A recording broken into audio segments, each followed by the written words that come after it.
Ready to talk about tampons? Yes? Probably not the type of presentation you'd expect from someone who looks like Richard Karn, but I assure you, I am an expert. So, I'm Ben Pagel, Assistant Brand Manager for Playtex Feminine Care, and I'll talk to you a little bit about one of our brands, specifically Playtex Sport. Give you the quick 2-minute on that. Playtex Sport is really probably the first niche brand in tampons, and we were launched in November of 2006. And really aimed at active consumers, in this case not active on the way to purchase, but active as an active lifestyle.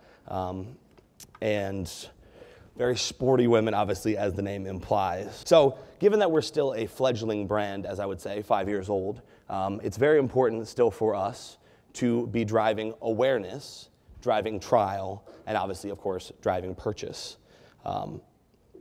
We do notice that in all of our programs, we have a very strong correlation between trial and actual purchase.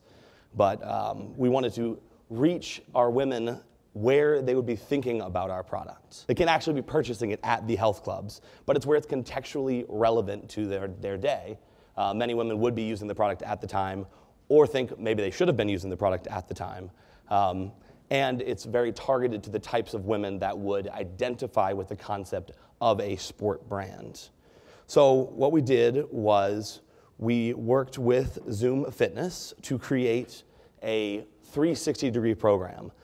These active women are light TV viewers, as we mentioned earlier, and we know that we've got them in one place for, I think it's 54 minutes, where we can reach them in the locker room, we can reach them when they're on the treadmill, we can reach them with products to take home and coupons as well, and we could build this in with to combine with all of our other creative we were doing through other venues, such as TV, online, social media, and restroom signage, which, if you haven't seen, ladies, it's quite good creative.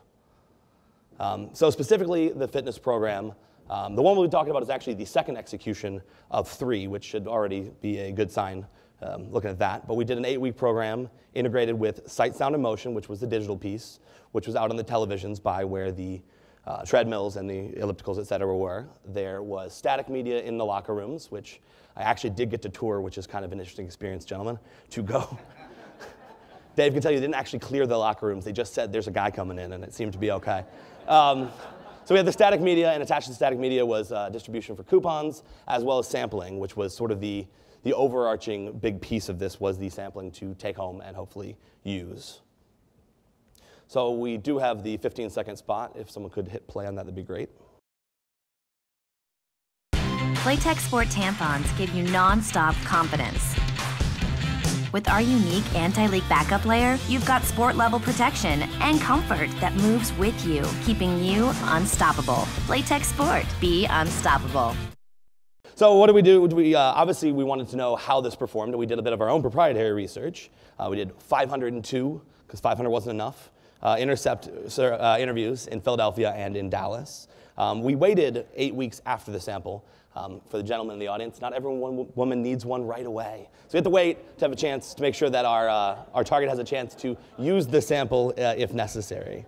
And so we looked at the research out of that, and we also will talk a little bit about the coupon redemption as just another data point that we were very pleased with.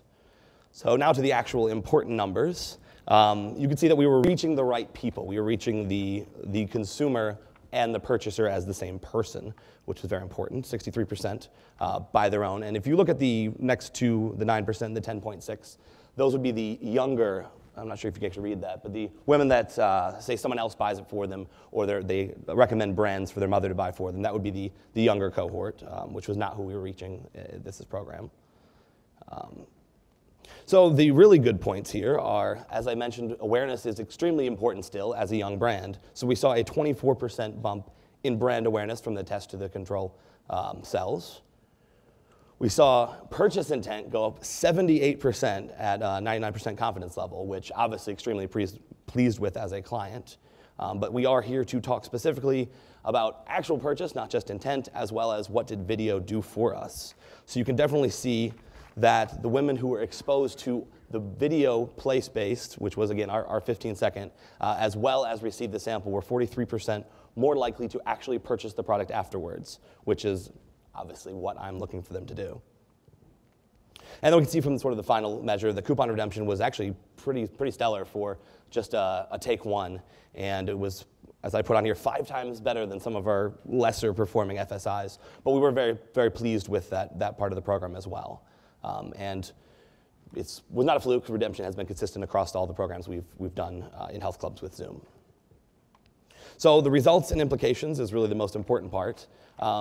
I don't think I've shared this yet with the guys at Zoom and gals, but did our own ROI analysis based off of the research we have and comparing it with costs and other sampling programs, and we found that the payback period was less than 1 year, which looks good to me, to the rest of my organization, and definitely has led us to want to continue to purchase this type of program. So we're reaching the right women, they're using the product, and then they're buying the product. It's about all you could ask for. So men with questions, you can probably wait till cocktail hour. Other than that, are we going to pass it along? Pass it along. Pass it along, okay. Here, Nora. There you go.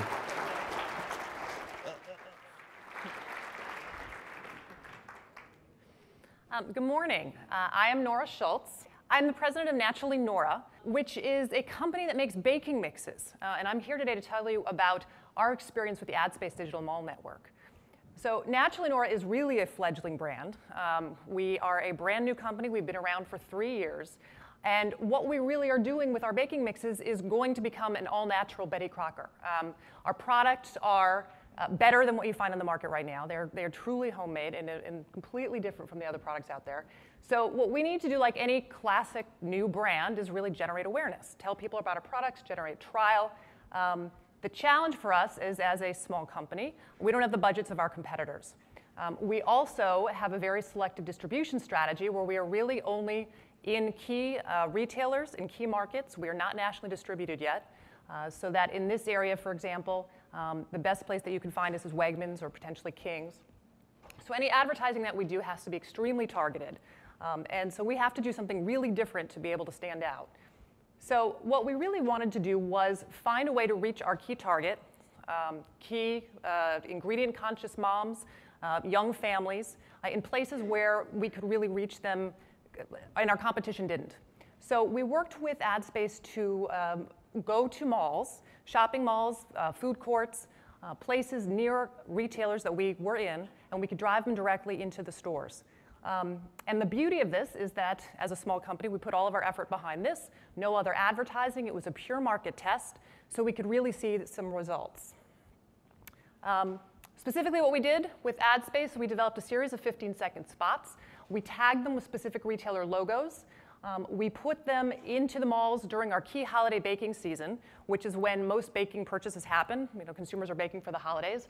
As well as another test we did in one particular market during the first 6 weeks on shelf. And then what we did is we looked at store-level scanner data for markets, for the actual grocery stores within the AdSpace area, driving distance of the malls, and then control stores in the same markets farther away from the malls. And I'm going to show you a little bit of creative here. This was what we ran during the baking season. Hi there, I'm Nora. I created Naturally Nora cake, frosting, and brownie mixes so moms like me could feel good about dessert. Naturally Nora mixes contain baked-from-scratch ingredients, no trans fats, and nothing artificial. So very quirky, very retro, and very effective. So this spot we ran in a dozen malls in 3 markets, three states. And what we saw was that people went to Meijer to buy this. So this was during the baking season. You can see from the graph there, sales both contest and control stores went up during the baking season. But we got up to a 22% lift in our test stores. And it, campaign ended, you can see it dropping off. So very clear that this worked for us. We then, as we were launching in Kroger in Cincinnati, decided we needed to support that specifically as well. And as soon as we went on the shelf, we launched this particular spot. Hi there, I'm Nora. I created Naturally Nora cake frosting and brownie mixes so moms like me could feel good about dessert. Naturally Nora mixes contain baked from scratch ingredients, no trans fats, and nothing artificial. So again, very quirky, but very effective.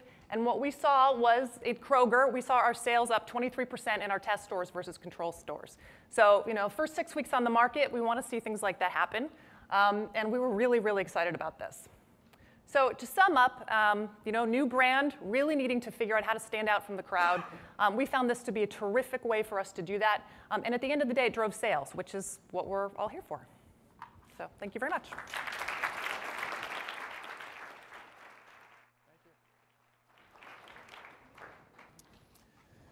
Okay, good morning. Thank you. Thank you for having me here. And I want to talk to you for a couple of minutes about the context of out-of-home viewing for our sporting events. Now, last March, for the very first time, Turner Sports was able to broadcast, along with our partner, CBS, the NCAA men's basketball tournament. And we were so excited about this that we commissioned this huge research study in which, for the first time, we electronically fused the audiences on television across 4 networks, the audience on online watching games on our March Madness On Demand app, mobile, and then also out of home, which was measured by Arbitron and then fused into all the other data. So this event took place, and there we go. For the first time, now I could come back to another panel and talk about that study for 2 hours. But there's one component of that that I want to bring out to your attention right now, which is that for the first time, the out-of-home audience measured by Arbitron was projected to the US population. And what we found is that over 73 million people watched all or some of the tournament out of their homes during the course of that 2.5-week period. That represented a 50% share of all the out-of-home viewing that took place during the games, whether it was in bars, restaurants, airports, hotels, and other people's homes. So if you look at this little demographic bar chart here, you see that over 38 million adults 25 to 54 watched the sporting event out of the home. That represented about 30% of that demo's US population. And what I've been saying to advertisers on sales calls is that that's an audience you're not paying for. You're only posting off of the Nielsen in-home audience. This is added value to you. So then I sat back after the event was over with my colleague, Stacy Schulman, who's in the audience, a very talented researcher. And she actually came up with the idea of finding a way to assign a value to that out-of-home audience based on the context in which they watched. So our next big sporting event was in May, the Eastern Conference Finals on TNT. So we thought this would be a good idea to investigate this further. So we commissioned a company known as Keller Fay, run by Ed Keller and Brad Fay out of Boston, who has a syndicated product called Fast Track, which measures the word of mouth of different brands that takes place on a daily basis. So what happens is that in their survey, people keep diaries of the word-of-mouth conversations they had, not just online, as some vendors track, but also face-to-face, on elevators, on the telephone, via email, IMing. They keep a diary, and then they fill out an online survey the next day in order to report it. What we did is, in conjunction with Keller Fay, we boosted that survey by 2,000 men, 18 to 54 respondents, and we asked them a couple of extra questions. Did they watch the Eastern Conference Finals on TNT? And the context in which they watched, whether they watched alone or with someone else, or whether they watched in the home or out of the home. So what we found, just to summarize our findings, is that there's a very strong correlation between this co-viewing and out-of-home viewing and the word of mouth generated for the advertisers that participate in the event. The viewers were much more likely to have conversations about these advertisers in the Eastern Conference Finals if they watched with friends or family or acquaintances than if they watched by themselves, and they were much more likely to conduct these conversations if they were out of the home. At someone else's home, as I said, at work, at a bar or restaurant, or out-of-home settings, which tend to be social. So let's take a look at this a little more in depth. So according to our Keller Fay service, about 43% of the viewers watched out of home the Eastern Conference Finals.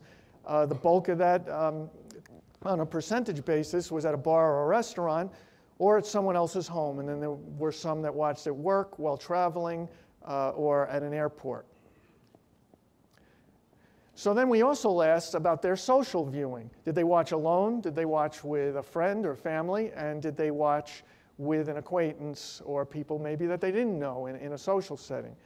And here are the percentage breakouts. The varied viewer that you see on the bottom didn't fall into any real category in this respect.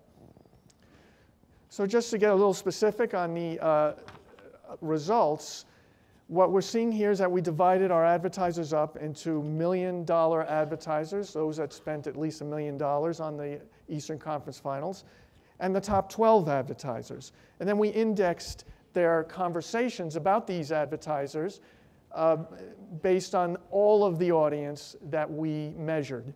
And what you're seeing on top are indices. And so on the left, the non-viewers index was 88 and 86 for $1 million advertisers and top 12. If they watched at home, it was a little higher, 114, 116. But if they watched out of the home, the index was 136 and 144. So a much higher composition of word-of-mouth conversations about these advertisers among those who watched out of the home, particularly in a bar or restaurant or at work. But this actually increases when you take into the social aspect of it. So we cross-tabbed all the folks, not only where they watched out of home in that context, but also were they alone. And there are apparently respondents who watch out of the home at a bar or restaurant by themselves. Go figure. So what we're seeing here is the same 88, 86 among non-viewers, but the index continually rises, and the largest index is for those that watch in a social setting out of the home, where they could discuss the brands with other folks. So this is very exciting for us to be able to correlate the out-of-home viewing with the amount of conversations that folks had at a home. So I would say for in the case of the Eastern Conference Finals, the context really matters. And I thank you for your time, and let's continue. Thank you. Can everyone hear me? Yes, great. I wanted to stay away from the podium. So I would have to say that everyone in this room and most people in the United States all know Dell. Now, where this campaign began was to start to influence and generate awareness of not Dell as everyone in this room thinks and knows us as, but start to transform perceptions. 27 years ago, Michael Dell built this company on the PC business. And he built this company really on 3 screens over time.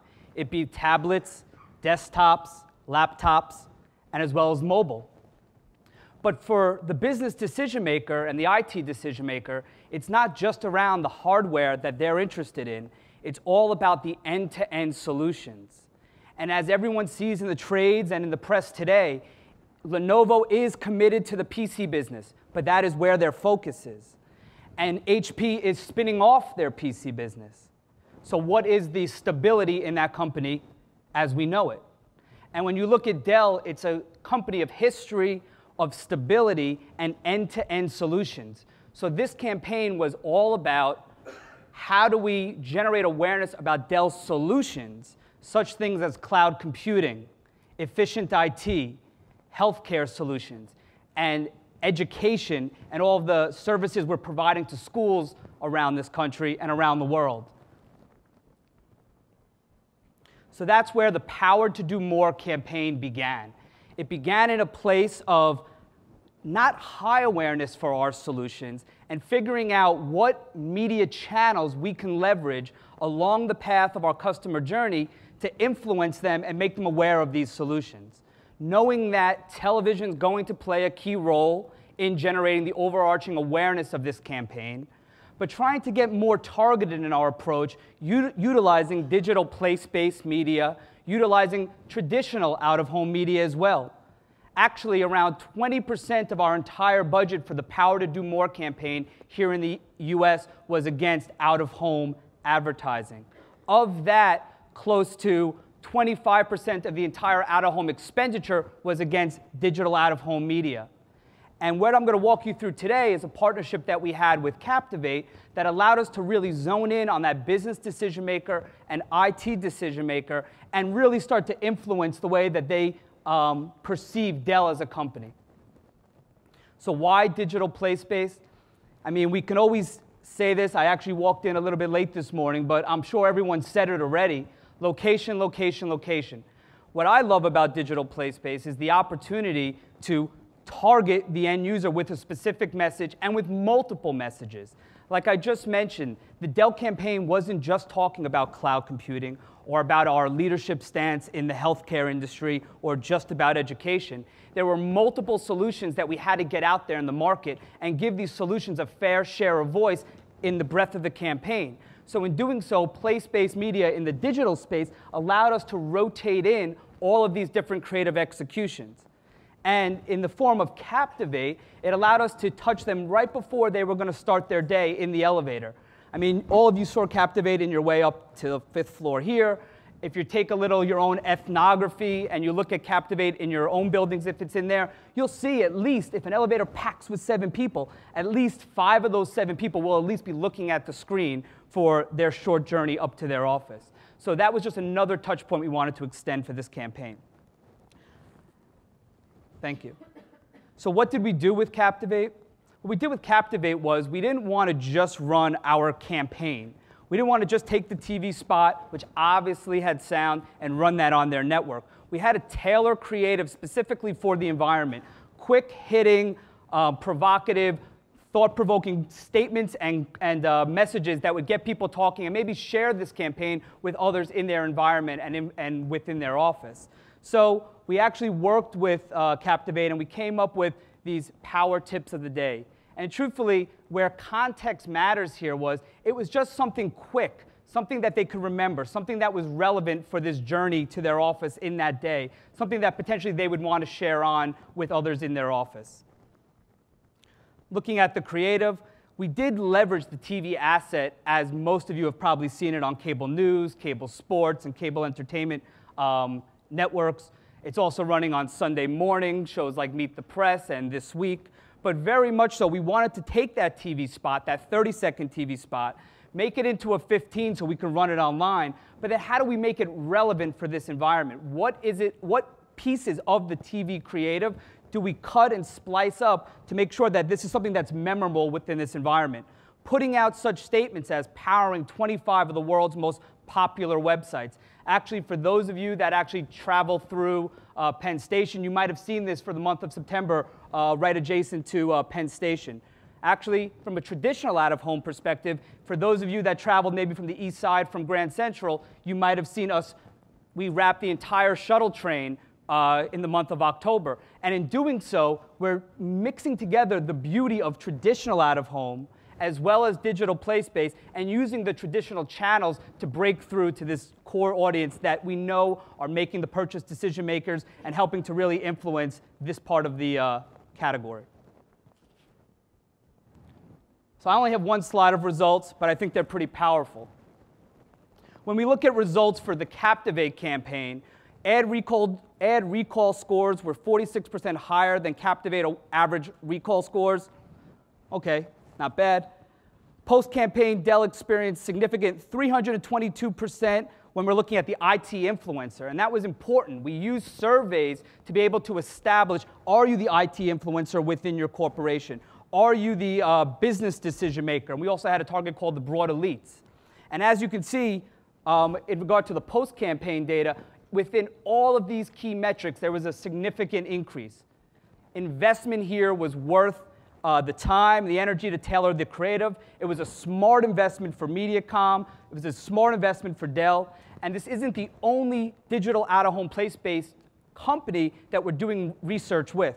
We also have great research in market with the Wall Street Journal Office Network. We're doing place-based research with other partners. I see your logos around the table in regard to the airport, in regard to all of our airport advertising. We're doing a lot with our station dominations.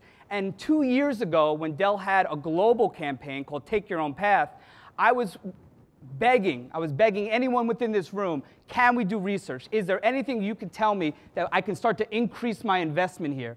And today I can honestly say that yes, there is research behind our investments. We're happy with the performance that we're seeing, and I can only see our investment continue to rise in the near future. Thank you.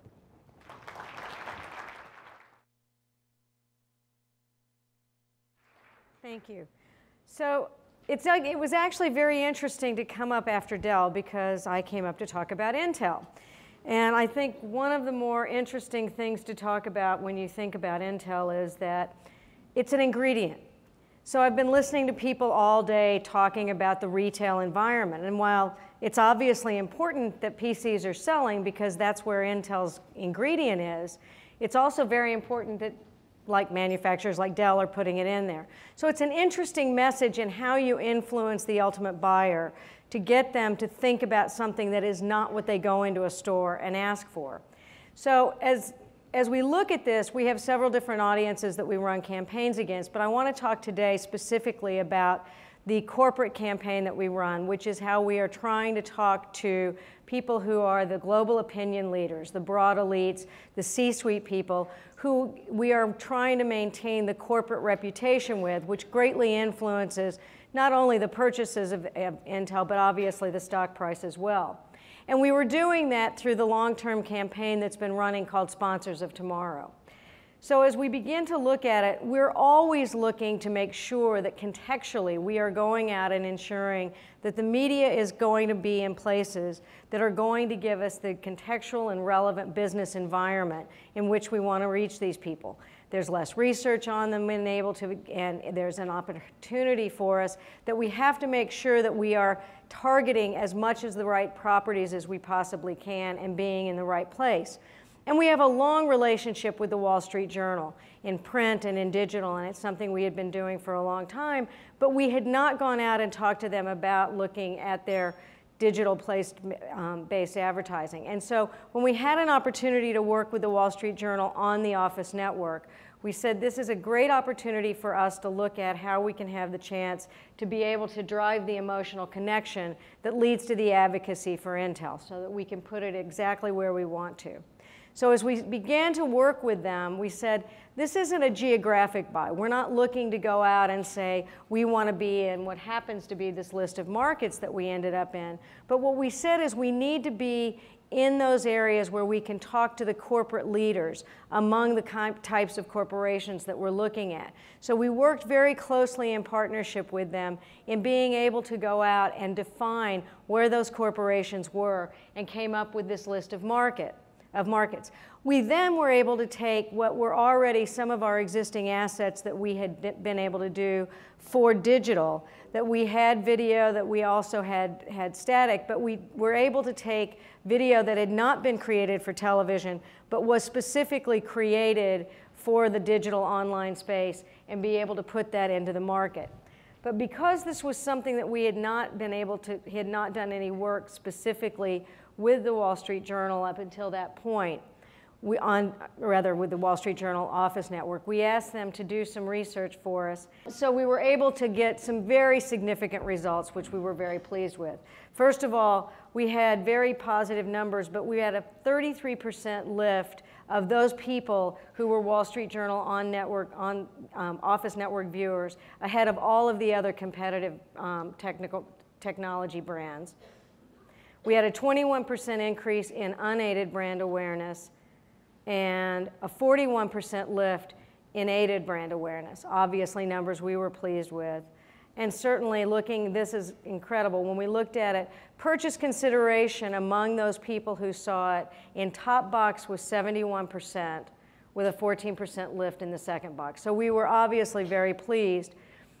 But we had also asked them to go in, as they did this, to look at pre and post and help us understand where it was that they were seeing Intel advertising, where they recalled seeing it. Again, on an unaided basis, asking them for a medium we had never used before. After we ran this for a month, 18% of the people that they surveyed were able to say that this was the place that they saw Intel advertising.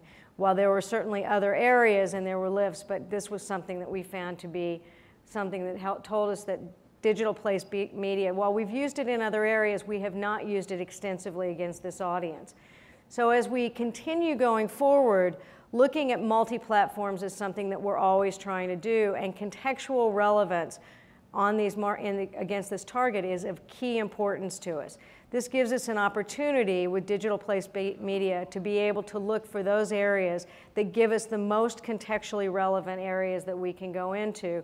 And what we saw again with the Office Network was the opportunity to really lift in awareness.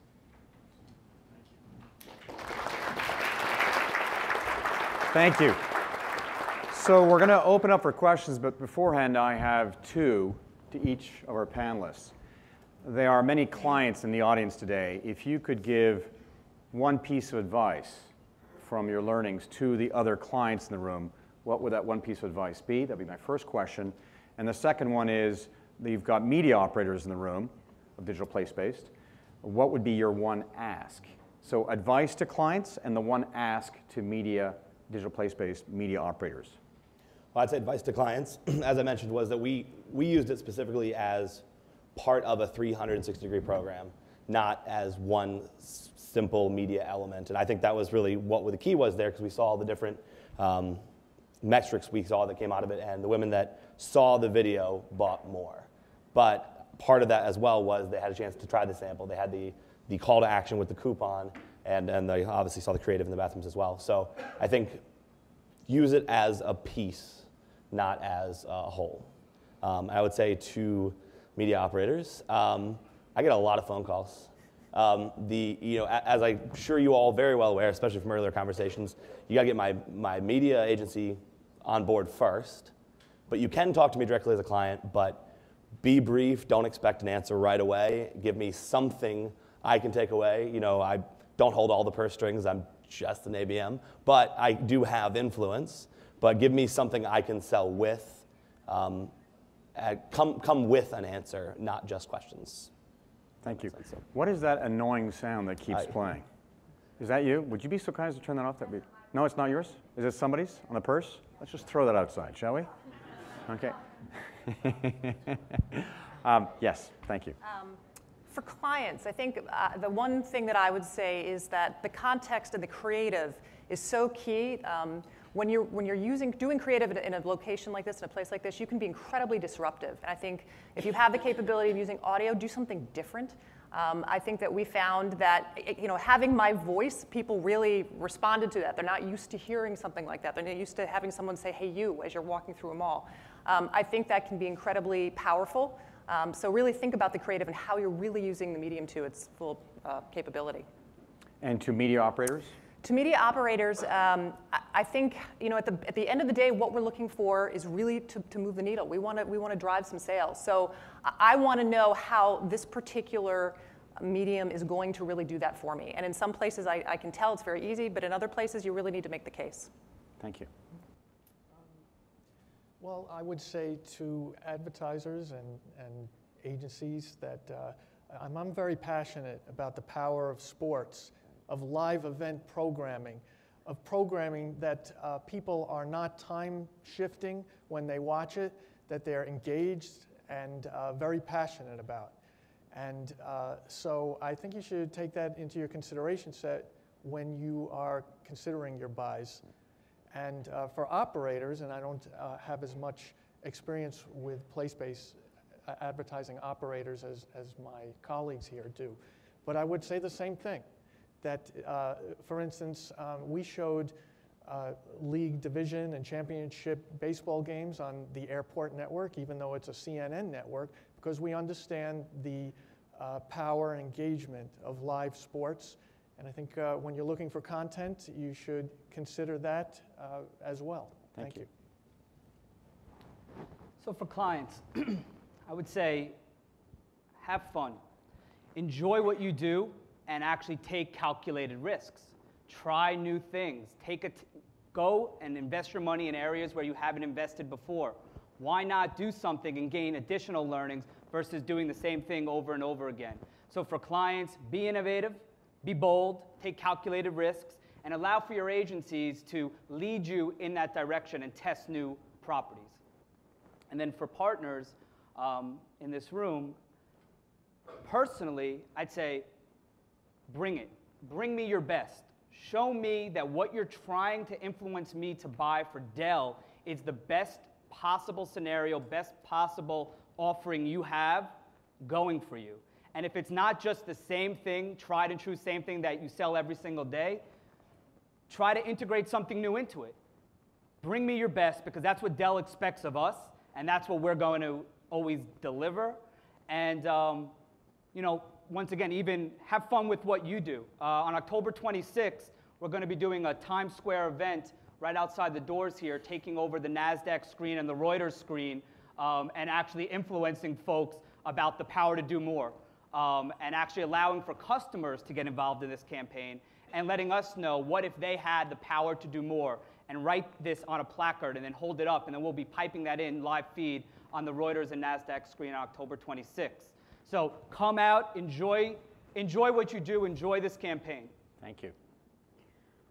For clients, I think that it's incredibly important that you listen to your audience and understand all the different touch points. I think that too many times that there is too much focus going into particular mediums based on how you feel that you're going to get the greatest amount of reach, and it's allowing you to limit yourself and where you're opening your eyes and looking at and seeing what other opportunities are there. And with the media world changing as vastly as it is right now, there are so many places to look that you need to keep looking and make sure you're seeing all of those places that your consumer is going to be. I think that for those of you that are calling on media agencies and coming in and talking to us, I think someone in the first panel this morning said what I have believed for a long time to be the most important thing that I think unfortunately most of you don't do, which is that I think you need to come in and listen to us first before you come in and tell us what it is that you're right for us. I think you need to understand what our strategies are, what our goals and objectives are, and then come back to us with proposals that are going to be able to answer those. And I think the other thing that I would say is very important is that in a medium like the digital place-based advertising, that I think coming to us with research opportunities is also one that's very important in helping us understand how you can make a difference. Thank you. Are there questions from the audience?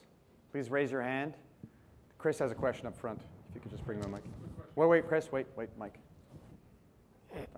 Loretta, you were going through your slides pretty quickly before. I noticed that you had said that the Wall Street Journal Network was the second most recalled medium by consumers that they had seen the campaign. What was the first most recalled? It was magazines, and I think you have to be careful in how we look at that, because these were only people that were working within that office building. It was a pre-post done with people within there, but magazines was the number 2 based upon that target. Thank you. Other questions? Hands, I know there's someone's hands going up. Other questions? Come on, guys, help me out here. One more question? Okay. Thank you very much, panelists. Much appreciated. Thank you.